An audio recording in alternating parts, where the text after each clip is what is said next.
Jadinya memotret bagaimana kontribusi Muhammadiyah di dalam pendidikan yang mayoritas tempatnya itu adalah non-muslim. Bagaimana Islam itu juga memberi nilai-nilai itu. Nah,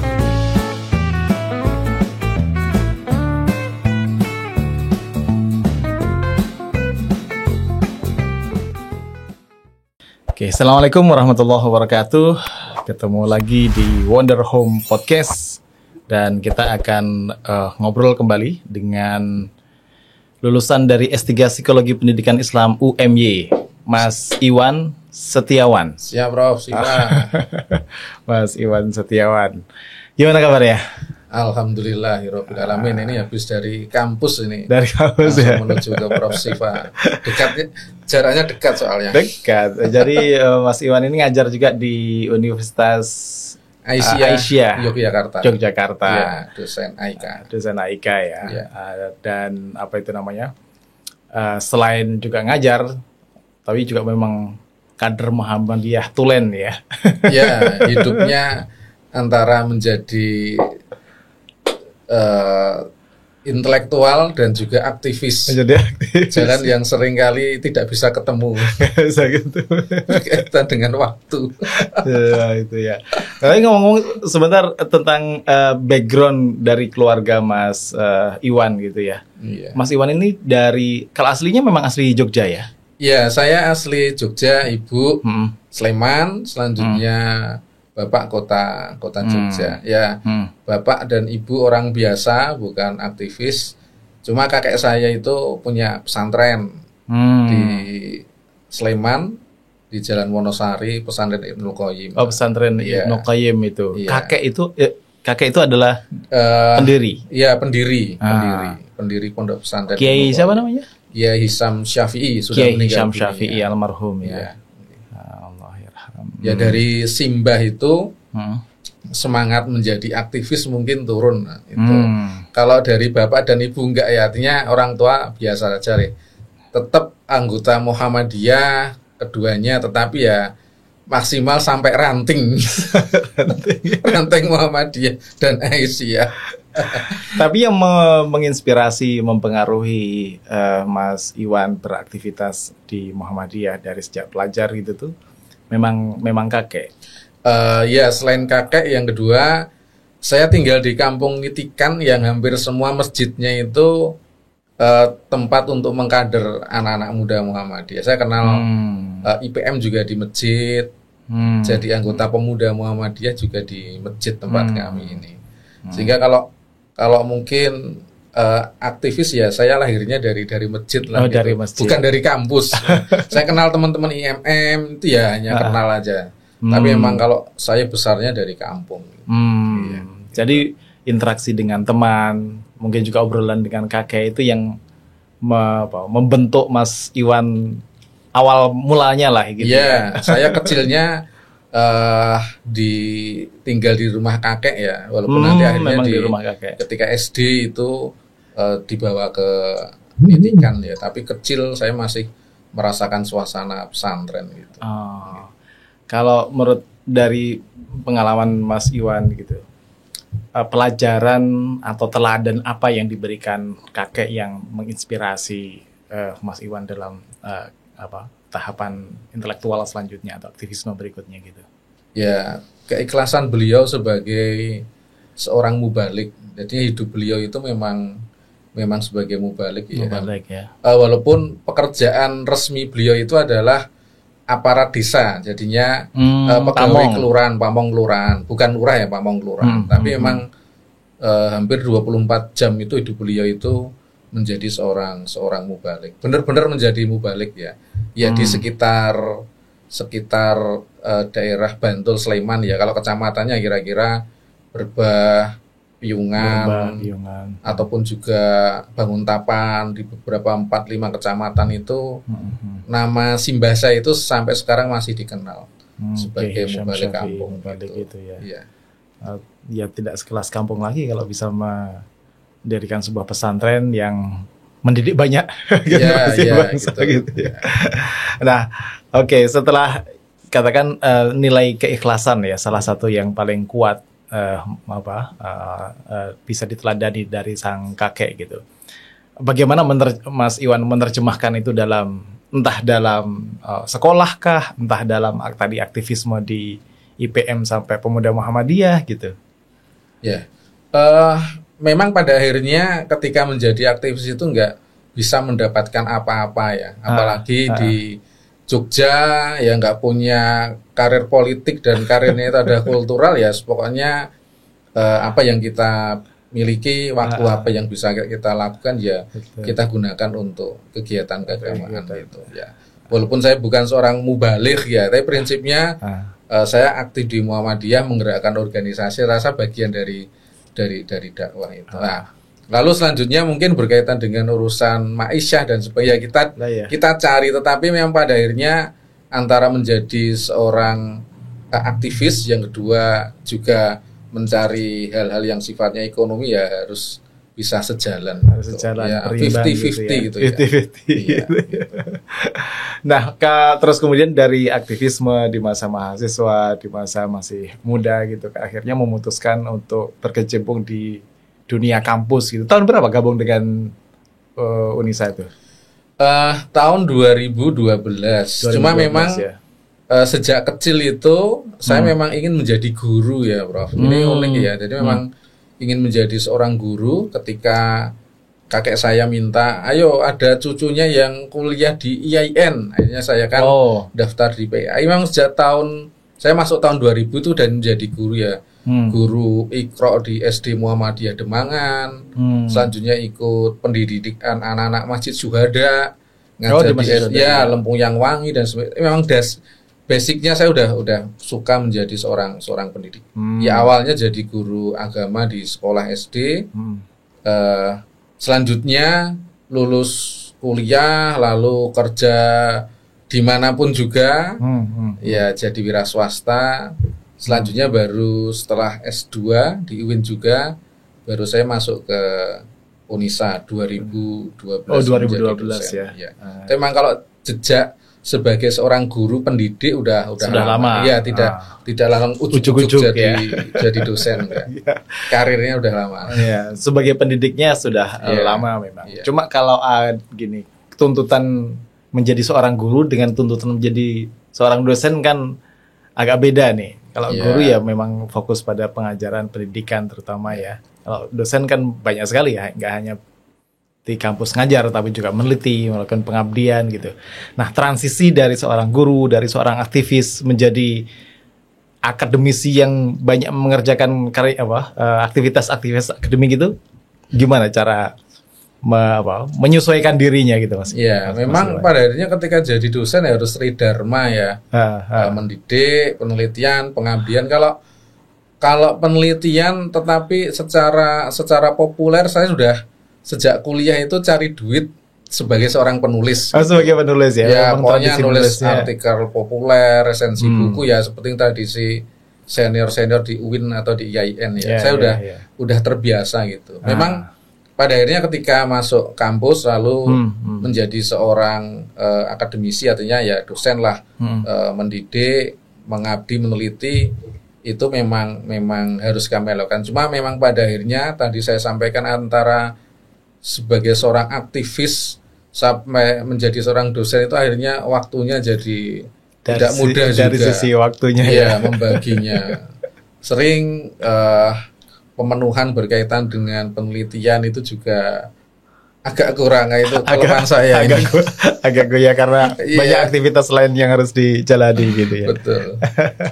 Dan akhirnya memutuskan setelah 2012 untuk ambil S3 itu tahun 2018. Itu ketika memang saya udah punya niat, yang kedua ada beasiswa. Ada beasiswa. Iya, saya dapat beasiswa unggulan Kemendikbud RI. Waktu menterinya Pak Muhadjir. Akhirnya saya jadi mahasiswa S3, mahasiswanya Prosifa. Ya, lulus 2024. Kemarin. Tadi sempat ngobrol, katanya minat dengan sejarah gitu. Iya. Tapi ngambil S3-nya di psikologi pendidikan Islam itu gimana mengkombinasikan antara minat dan keharusan profesional gitu. Ya memang ada idealisme dan ada pragmatisme. Gitu ya. Idealismenya memang pengen S3. Pragmatisme itu ketika saya nyari-nyari, saya ingin cari kuliah yang kuliahnya hari Jumat, Sabtu dan Ahad. Ketika saya tanya di UIN, ini jam kuliahnya kapan? Ya biasa, hari Senin, Selasa, Rabu, Kamis.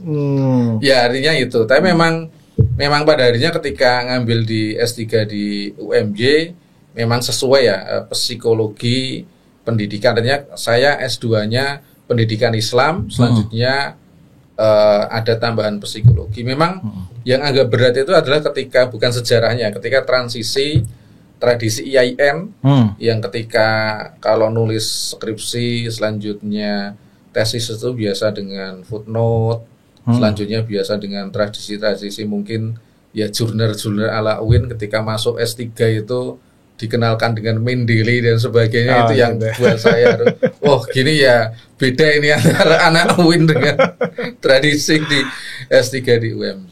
Itu yang mungkin malah saya merasakan agak berat itu, merubah yang biasa nulis dengan footnote, dengan banyak ya. Kalau di UIN kan kita nulis, saya juga alumni UIN, satunya banyak menari dengan kata-katanya gitu. Ini lebih strict dan mulai banyak alat-alat bantu gitu untuk menulis gitu. Nah, sekarang masuk ke topik yang diangkat oleh Mas Iwan di disertasinya ya, tahun dari 2018 sampai 2024 itu. Mas Iwan mengangkat satu topik yang hemat saya sangat menarik tentang pengalaman pemenuhan kesejahteraan spiritual mahasiswa non-muslim di kampus Islam di Yogyakarta. Jadi pengalaman tentang spiritual well-being, kesejahteraan spiritual ya, mahasiswa non-muslim di kampus Islam di Yogyakarta. Apa background mengangkat tema ini tuh Mas Iwan? Ya, terinspirasi dari buku Chris Muha ya, prinsipnya itu. Chris Muha yang ditulis Muhammadiyah, ditulis Fajar sama Pak Fajar sama Pak Mukti itu. Jadinya memotret bagaimana kontribusi Muhammadiyah di dalam pendidikan yang mayoritas tempatnya itu adalah non-muslim. Bagaimana Islam itu juga memberi nilai-nilai itu. Nah, non-muslim yang mereka kuliah di kampus yang mayoritas itu beragama Islam. Kan kalau dalam Chris Muha itu memang hampir bahkan ada beberapa sekolah yang mayoritasnya non-muslim, muslim pun malah minoritas. Tentu berkaitan dengan kebijakan harus disesuaikan. Nah, kalau sekarang bagaimana kalau yang kebijakannya memang benar-benar untuk mahasiswa muslim, selanjutnya ada mahasiswa non-muslim yang ada di situ. Apa perasaan mereka kira-kira gitu. Ya mungkin pada akhirnya nanti diilmiahkan menjadi kesejahteraan spiritualnya itu bagaimana. Oke.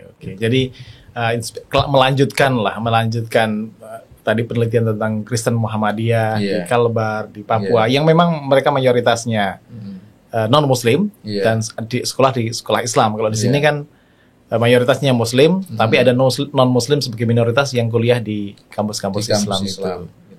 Oke, menarik.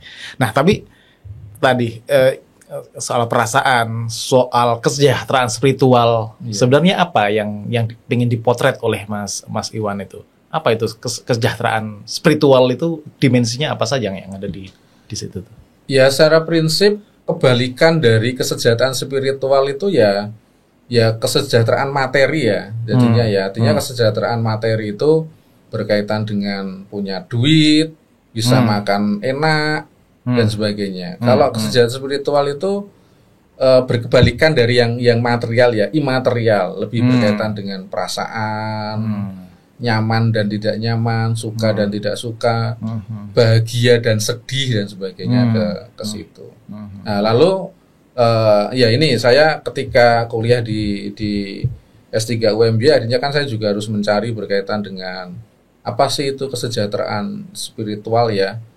Mendapatkan teori dari mungkin Fisher, Ellison ataupun juga yang lain. Maka saya ketika membaca banyak literatur itu berkaitan dengan kesejahteraan spiritual itu apa aja sih yang mungkin menjadi nilai-nilai dari spiritual. Akhirnya saya menemukan banyak sih. Contoh berkaitan dengan kedekatan dengan Tuhan, merasa nyaman ataupun dia punya motivasi ketika hidupnya menjadi lebih bahagia, dengan lingkungan sosial tidak bermasalah, kira-kira itu. Prinsipnya adalah kebalikan dari urusan material ya. Ini imaterialnya. Soal kenyamanan, kedekatan dengan Tuhan dan segala macamnya. Nah, kalau gambarannya sekarang hasilnya, gambarannya di masing-masing kampus itu, bagaimana kesejahteraan spiritual dari mahasiswa-mahasiswa non-Muslim di Unisa, ada 3 kampus ya? Unisa, UII, sama UIN Sunan Kalijaga. UIN Sunan Kalijaga. Iya. Awalnya sebenarnya penelitian saya ini hanya di Unisa Yogyakarta. Di kampus sendiri ya? Iya, ketika promotornya minta, Mas, kalau hanya satu kampus yang dipotret itu nanti hasilnya biasa saja. Gitu.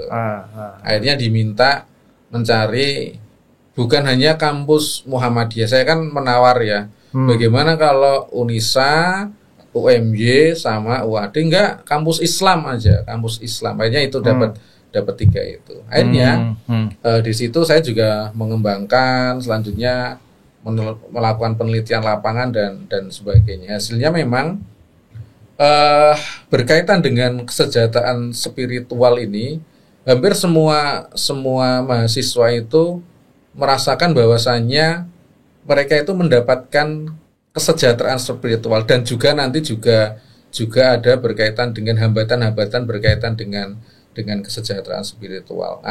Tetapi yang paling penting itu dari semua mahasiswa mendapatkan kesejahteraan spiritual itu, mereka itu ketika masuk ke kampus masing-masing itu, baik di UII, selanjutnya ataupun juga Unisa ataupun juga UIN Sunan Kalijaga itu, mereka sudah mendapatkan perasaan yang aman dulu. Apa itu perasaan mereka? Itu mendapatkan bahwasanya ketiga kampus itu menerapkan toleransi yang bagus bagi mahasiswanya. Ada 2 hal dari toleransi itu yang mereka peroleh. Yang pertama adalah kebijakan kampus itu tidak diskriminasi kepada mereka. Hampir semua 3 kampus itu tidak mendiskriminasi mereka, baik mahasiswa Muslim dan non Muslim itu diperlakukan sama. Itu. Yang kedua, pertemanan antara mahasiswa Muslim dan non Muslim itu adalah pertemanan yang tulus. Jadinya ketika mereka kuliah di kampus Islam itu, mereka tidak mendapatkan pertemanan yang dibuat-buat antar mahasiswa dan itu beda agama. Sehingga mereka ketika masuk itu mungkin yang mereka dapatkan aturan yang bagus, yang kedua mereka nyaman dengan satu sama lain. Ketika mereka juga ketemu dengan temannya non Muslim, mereka juga nggak pernah ngobrolkan berkaitan, kamu agamanya Katolik ya? Enggak. Terus nggak ada. Hei kafir sini. Nggak ada yang itu. Mereka tetap merasa nyaman-nyaman saja. Tidak ada pembedaan berkaitan dengan itu. Setelah mereka mendapatkan toleransi yang bagus itu, maka perasaan spiritual well-being-nya itu mereka dapatkan. Seperti tadi ya. 4 hal yang saya peroleh ya, mereka juga memiliki kedekatan dengan Tuhan. Yang kedua, mereka memiliki motivasi di dalam kehidupan. Selanjutnya berkaitan dengan lingkungan juga mereka nggak merasakan diskriminasi itu. Walaupun berkaitan dengan kedekatan dengan Tuhan ini, secara basic itu mahasiswa non Muslim itu memang di kampung asalnya itu memang sudah terbiasa bertoleransi. Jadinya ada yang anak Papua, ada yang anak Lampung, itu memang kampung halamannya itu sudah kampung yang bertoleransi, multi agama gitu ya. Jadi sudah terbiasa sudah terbiasa. itu, ya. Ketika mereka sudah kuliah di Jogja sudah terbiasa gitu. Saya itu udah terbiasa berteman dengan teman-teman non Muslim gitu. Bahkan Saya punya teman yang sangat baik sekali, anak Muslim. Ketika tarawih pun saya juga diajak tarawih kira-kira gitu. Saking dekatnya. Iya. Berarti ada dua faktor pendukung tadi. Satu, kebijakan kampus yang tidak diskriminatif, yang toleran terhadap mahasiswa non-muslim. Tapi dari sisi mahasiswa, teman sebayanya itu menciptakan lingkungan yang juga kondusif gitu ya bagi pertemanan yang tulus, yang tidak pura-pura gitu ya. Tapi itu kan dari sisi kebijakan kampus tidak diskriminatif ya. Tapi kalau misalnya ada nggak, saya nggak tahu nih case-nya ini untuk pemenuhan kebutuhan spiritual, salah satunya tadi kan kedekatan dengan Tuhan. Nah, misalnya mereka kan juga, saya nggak tahu beribadah tiap hari atau tiap minggu atau tiap bulan atau enggak gitu. Gimana cara mereka bisa beribadah di kampus Islam itu? Ada nggak misalnya kampus memfasilitasi atau mereka meminta kampus memfasilitasi mereka agar juga disediakan ruangan lah gitu untuk mereka beribadah. Kalau pengalaman saya di luar ya, yang mahasiswa muslimnya minoritas misalnya, mahasiswa itu kemudian datang ke rektorat gitu, mereka akan ngasih tuh ruangan ini bisa dipakai untuk Jumatan gitu misalnya. Case kayak gitu ada nggak di mahasiswa muslim ini? Ketika saya tanya memang belum sampai untuk mereka apakah ada usaha untuk mendapatkan hak teman-teman berkaitan dengan kebebasan beragama. Saya belum sampai itu, tapi saya bertanya berkaitan dengan lalu bagaimana kamu beribadahmu ketika kamu kuliah di kampus Islam itu. Memang tiap agama itu khususnya berkaitan dengan teman-teman Hindu, Buddha, selanjutnya Katolik itu kan ibadahnya tiap hari Minggu. Kalau yang Hindu Buddha kan nggak harus mereka artinya beribadah di luar ya, artinya ada gereja dan sebagainya. Tentu kalau kampus Islam belum ada usaha juga untuk menyiapkan itu. Tapi kalau berkaitan dengan ibadah harian gitu ya, ibadah harian, berdoa dan sebagainya, mereka biasa berdoa pagi hari, selanjutnya siang hari, sore hari di kampus. Tentu doanya ya berdoa aja. Dilakukan di kampus. Iya, dilakukan di kampus. Dan saya tanya apakah itu tidak membuat kamu mungkin malu atau mungkin apa? Tidak, saya sudah terbiasa Bapak gitu. Artinya ketika mungkin kuliah selesai di siang mungkin habis zuhur itu kan ibadahnya, kalau saya tanya itu hampir sama jamnya dengan kita ya. Zuhur, asar, maghrib, malam dan sebagainya. Mereka sudah terbiasa berdoa di kelas masing-masing itu. Artinya ketika ya di kelas-kelas ketika kuliah gitu. Tetapi memang belum sampai tadi ya untuk mendapatkan hak-hak mereka untuk mendirikan tempat ibadah, belum sampai mereka bertanya. Komunitas, maksudnya jumlah mahasiswa non-muslim di kampus Islam ini kategorinya masih sangat sedikit, minoritas itu sedang atau banyak sih sebenarnya Mas? Masih sedikit ya. Kalau yang 3 itu ya, yang paling banyak itu Unisa malah paling banyak. Iya, Unisa itu tiap tahun, tiap angkatan itu ada sekitar 50 sampai 60 mahasiswa. Dari 1.800 mahasiswa. UI itu sekitar 15 sampai 20, mungkin dari 2.500 mahasiswa. Iya. UIN itu hampir sama ya, sekitar 15 sampai 25 mahasiswa. Dari ya mungkin angkatan UIN ya, saya kurang tahu ya, mungkin 2.000 sampai 3.000. Ya kalau dari sisi persentase juga dan jumlah juga banyak kan di Unisa ya. Iya, di Unisa. Terus apa yang membuat mereka memilih kampus-kampus sebenarnya yang kampus Islam justru? Ya tentu berkaitan dengan pilihan itu hal yang rasional aja sih, hal yang rasional. Seperti mereka tetap cari prodi yang terbaik. Selanjutnya juga ajakan teman juga banyak ya, artinya ada kakak kelasnya yang sudah kuliah di kampus Islam lalu ngajak adik-adiknya yang di kelas dan sebagainya. Apun juga tidak diterima di kampus negeri, selanjutnya mereka cari di kampus yang Islam. Ya. Tapi yang paling banyak adalah berkaitan dengan mereka cari prodi yang terbaik, bukan by universitasnya. Contoh di Jogja mungkin orang tua melihat pokoknya bidan yang terbaik Unisa ya di situ. Selanjutnya cari psikologi terbaik S1 ya carinya di UII. Seringkali orang tua itu nggak memandang ketika mengkuliahkan anaknya, ini ternyata kampus Islam, baru paham ini kampus Islam ya. Ketika sudah mendaftar kira-kira gitu ya. Walaupun juga sudah ada namanya Universitas Islam Indonesia. Tapi emang yang dicari yang prodinya terbaik. Prodi ya, gitu. Prodi ajakan dari teman tadi. Selanjutnya memang karena memang nggak diterima di kampus negeri ya, pada akhirnya ya daripada nggak kuliah, kira-kira itu pilihan yang terakhir lah gitu. Itu pilihan itu sih karena nggak diterima di negeri, tapi paling tidak kan memang pertimbangan objektif prodinya memang terbaik di bidang ilmu tersebut, itu yang dia jadikan sebagai referensi untuk masuk ya. Oke, menarik. Nah, ini kan menariknya pada saat yang sama kan Mas Iwan sebagai dosen Al-Islam dan Kemuhammadiyahan kan ya. Nah, ini kalau Mas Iwan ngajar mata kuliah tersebut, mahasiswa non Muslim di Unisa juga ikut kuliah juga, atau mereka dicarikan dosen sesuai dengan agamanya atau gimana? Ya, ini memang masih memang masih menjadi wacana ya. Tapi memang penting ya. Tadi ya dalam disertasi saya itu ada yang disebut sebagai ada masalah penurunan kesejahteraan bagaimana hal-hal yang menjadikan mahasiswa itu tidak sejahtera.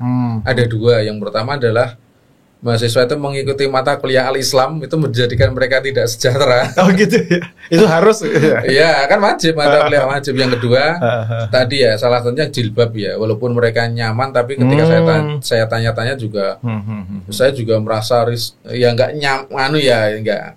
Hanya karena memang ikuti mayoritas teman-teman perempuannya pakai jilbab. Nah, kembali lagi ke mata kuliah Al-Islam ya. Ketika di disertasi itu memang ketika saya tanya bagaimana tanggapanmu berkaitan dengan mengikuti mata kuliah Al-Islam, itu banyak sekali tanggapan beragam ya. Mungkin bahasanya ada yang positif, ada yang negatif. Kalau positif ya biasalah Pak, pokoknya saya ngikuti kebijakan kampus aja lah kira-kira. Tapi yang negatif dalam artian mungkin menurut saya membuat tidak sejahtera itu memang pada akhirnya ada konflik batin bagi mahasiswa, seperti memang beberapa mata kuliah di Al-Islam itu kan berkaitan dengan iman, tentang syirik, itu kan bagi anak-anak Katolik itu kan sering mempertanyakan tentang Nabi Isa, apalagi kalau di kampus Unisa ada yang agama Hindu bicara berkaitan dengan sesajen dan sebagainya, itu kan kami ini syirik semua ini Bapak ya, kira-kira gitu ya. Dan sebagainya. Sehingga memang menjadikan wacana berkaitan dengan mata kuliah Al-Islam ini memang perlu menjadi perhatian serius. Memang ada solusi. Kalau dan ini memang solusinya memang masih sesuai dengan kampus masing-masing ya.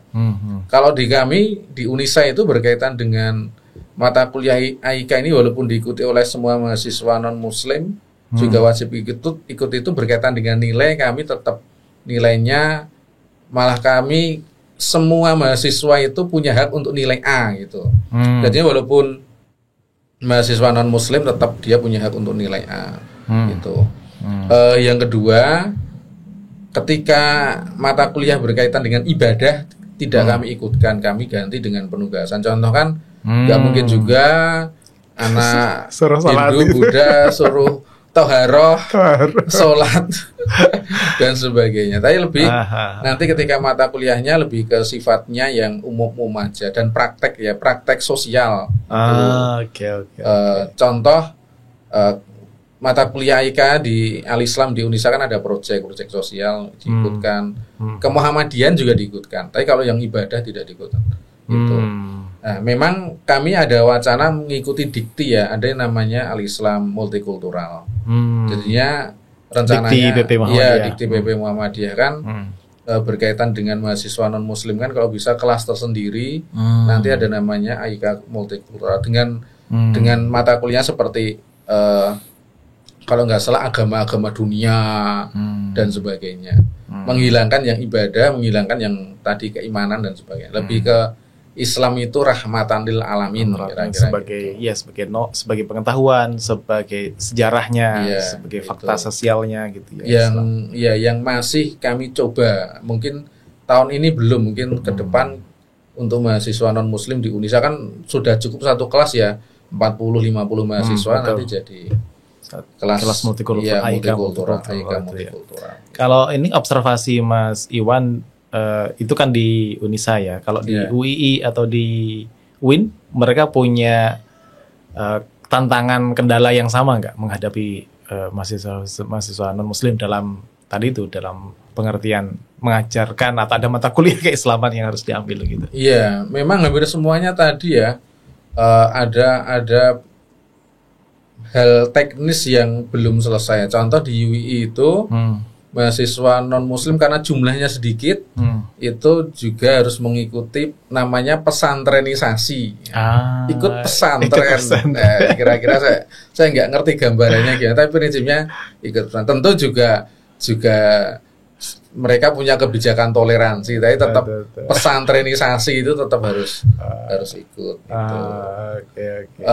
Kalau di UIN itu mungkin malah lebih belum ada kebijakan lagi karena mahasiswanya juga sangat sedikit sekali itu. Di UIN itu mahasiswa non muslim juga harus ikut mata kuliah keislaman, walaupun mungkin teknis ya, seperti mereka sangat kesulitan sekali ketika harus mengikuti mata pelajaran bahasa Arab. Bahasa Arab. Melihat ayat Quran, hadis pun juga mereka harus gimana cara bacanya. Itu artinya teknis-teknisnya. Tetapi menurut saya ini memang problematis. Bagi mereka nyaman-nyaman aja sih. Cuma ketika kita memotret berkaitan dengan kesejahteraan spiritual, ya mereka agak stres dikit gitu lah. Harusnya kan dihilangkan ya hal-hal seperti itu. Ya, memang idealnya itu adalah mengikuti UU Sisdiknas ya, mahasiswa mengikuti pelajaran agama sesuai dengan agamanya masing-masing. Tapi ternyata memang itu tidak mudah untuk dijalankan di level praktek ya. Baik itu yang kampus Islam, non Islam juga jarang yang mempraktekkan. Oke. Ya berarti ada dua tadi itu yang potensial bisa menurunkan derajat kesejahteraan spiritualnya ya. Adalah mata kuliah yang berkaitan dengan keislaman. Mereka mau nggak mau kan harus punya nilai dari mata kuliah tersebut gitu ya. Meskipun ya tadi dengan segala mungkin ada rasa yang tidak nyaman bagi sebagian. Dan kemudian kalau jilbab itu memang di masing-masing kampus itu ada kebijakan bahwa semua mahasiswa perempuan atau mahasiswa putri mengenakan jilbab gitu atau gimana yang membuat? Ya kalau yang mahasiswa non muslim kan wajib ya. Itu di Unisa itu ya muslim wajib. Non muslim tidak wajib. Sebenarnya tidak wajib ya. Tidak wajib. Nah, kalau di UI itu kalau saya tanya berkaitan kenapa kok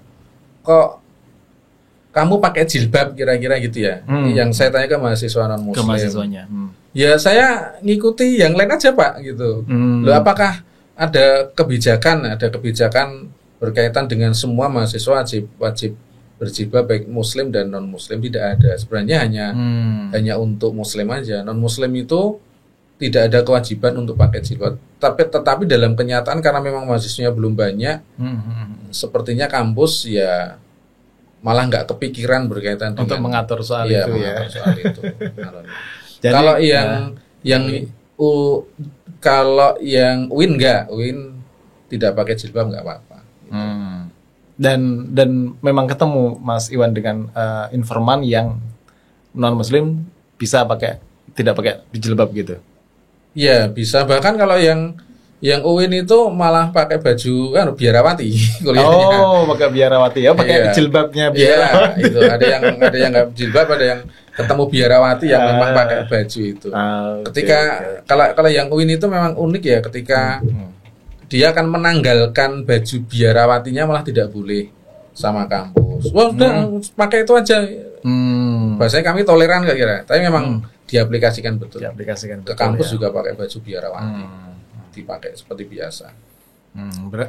Kalau misalnya yang tadi itu yang nggak tahu secara sukarela mereka menggunakan jilbab, memakai jilbab, misalnya di di Unisa atau di UI itu, mereka memakai jilbab bukan karena kebijakan kampus, atau mereka merasa nggak enak saja sama teman-temannya pada pakai jilbab semuanya, masa saya nggak pakai jilbab sendiri?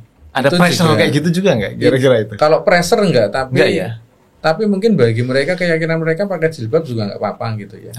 Sehingga memang ya pakai jilbab aja biar seperti yang lain. Unisa juga ada artinya yang non muslim pakai jilbab gitu. Saya tanya, kenapa kok pakai jilbab? Kamu nggak pakai jilbab nggak apa-apa loh. Nggak apa-apa Pak, nyaman-nyaman aja Pak. Gitu. Oh gitu ya. Gitu. Oke. Kalau gitu ini terakhir Mas. Kalau gitu setelah studi dalam panjang secara fenomenologi ya, disebutkan tentang fenomena mahasiswa non Muslim di kampus-kampus Islam itu,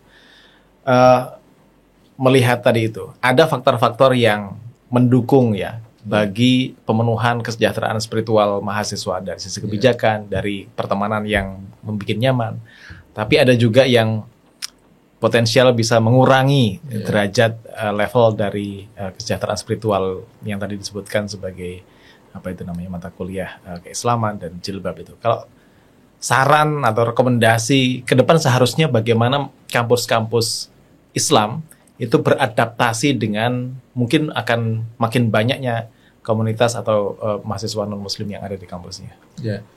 Kalau saran dari disertasi itu adalah membuat kebijakan yang holistik.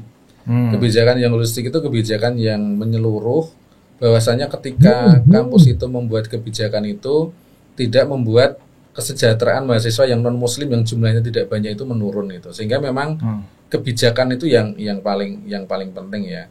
Jangan sampai mungkin kebijakan mungkin 1-2 yang akhirnya membuat mahasiswa non Muslim itu yang sudah merasa berat di kampus ya ketika kuliah harus mengalami secara psikologis itu mengalami tantangan. Gitu. Selanjutnya kalau berkaitan dengan bagaimana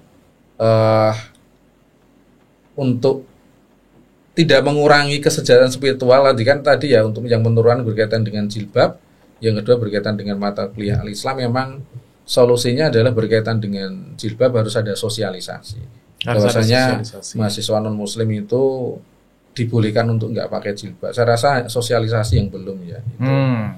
Yang kedua berkaitan dengan mata kuliah al-Islam, memang bagusnya solusinya seperti ya idealnya mengikuti kuliah agama sesuai dengan keyakinan masing-masing, tetapi kan ya belum terjadi ya. Sehingga mungkin Islam multikultural itu alternatifnya. Jalan kayak jalan tengah lah ya gitu. Kalaupun nggak gitu. bisa menyediakan fasilitas dosen atau guru bagi komunitas agama tersebut, ya pengetahuan umum tentang AIK gitu. Dalam konteks multikultural gitu. Oke, gitu dulu Mas Iwan. Makasih banyak sudah sharing hasil penelitiannya.